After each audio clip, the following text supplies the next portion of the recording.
Welcome to online lecture series in organic chemistry, and we are discussing the chapter chemistry of group 18 elements.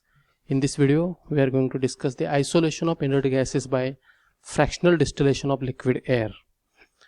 Now inert gases, these are obtained as a byproducts during the separation of nitrogen and oxygen from air, and this method, that is fractional distillation of liquid air, this method, it is a development of process used by Rayleigh and Ramsay.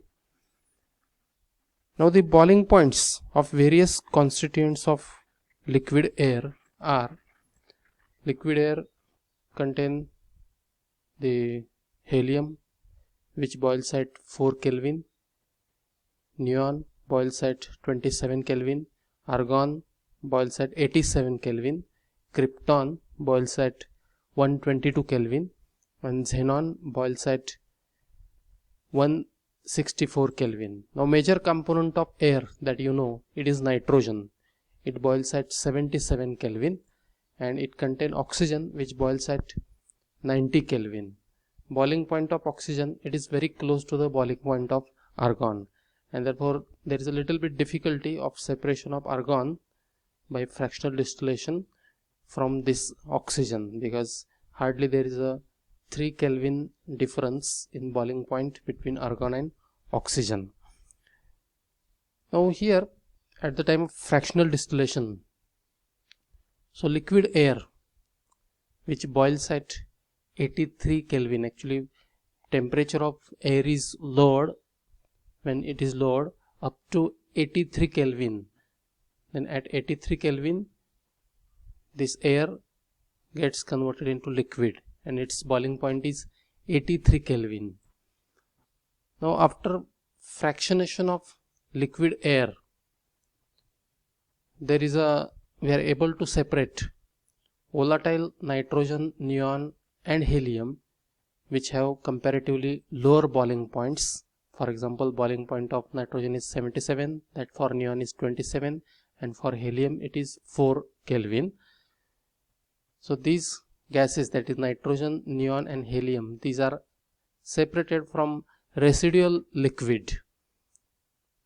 So this liquid air mainly contain oxygen, argon, krypton and xenon, whereas nitrogen, neon and helium, these are remain as a volatile gases.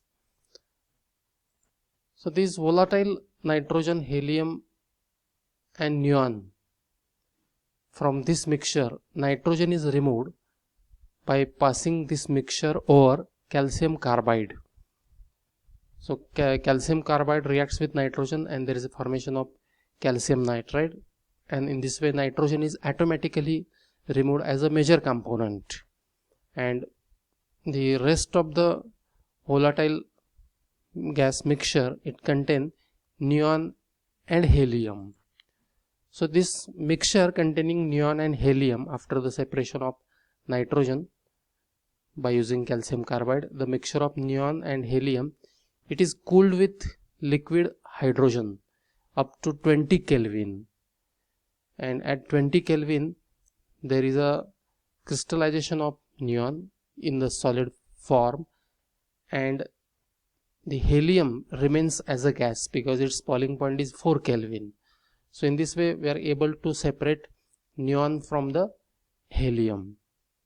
So this is about the how to separate neon and helium from nitrogen and hence from liquid air. Now as I said, liquid air mainly contain oxygen, air, or in liquid state it mainly contain oxygen, argon, krypton and xenon. So after fractionation we are able to separate mixture of oxygen containing 50% argon and the another fraction containing a mixture of argon, krypton and xenon. Actually argon, as I said, most of the argon it is associated with oxygen because the boiling points of argon and xenon, they are very close. So in this way after fractionation we get two important fractions: oxygen, mixture of oxygen and argon, and other fraction, heavier fraction, which boils at little bit higher temperature, that heavier fraction which contain argon, krypton and xenon. So the mixture or the fraction containing oxygen and argon, it is separated, oxygen and argon separated by fractionation or by burning with hydrogen, or when this mixture is passed over hot copper, then oxygen combines with copper and there is a formation of cupric oxide. Most of the oxygen is removed in the form of cupric oxide, and that will be the major component, and rest fraction, it will be rich in argon. At the same time, the heavier fraction containing argon, krypton and xenon, which boils at little bit higher temperature, that is 122 Kelvin, that is for krypton, and xenon 164 Kelvin. So this heavier fraction, after fractional distillation, gives the separate fractions of argon, krypton and xenon. Actually, at 87 Kelvin, we are able to separate the argon. At little bit higher temperature, that is 122 Kelvin, or that is the middle fraction, which will be rich in krypton, and the higher boiling fraction will be rich in xenon. In this way, this heavier fraction gets automatically separated by means of fractional distillation at three different temperatures, that is 87, 122 and 164 Kelvin. So in this way, we can separate the helium, neon, argon, krypton, xenon from the nitrogen and oxygen in liquid air. So this is about the isolation of inert gases by fractional distillation of liquid air. Now especially helium, it is isolated by other methods, especially from natural gas and the minerals like monazite and clevite. So from natural gas, actually in natural gas, in addition to air, there is a helium, methane, nitrogen, etc. Actually, even though there is a carbon dioxide also, this carbon dioxide, it is from natural gas, it is removed by passing the gaseous mixture through lime water, and by using Claudi's method of liquefaction, hydrocarbons are also separated and they are used as a fuel, that you know well, and then rest fraction, it will be rich in helium.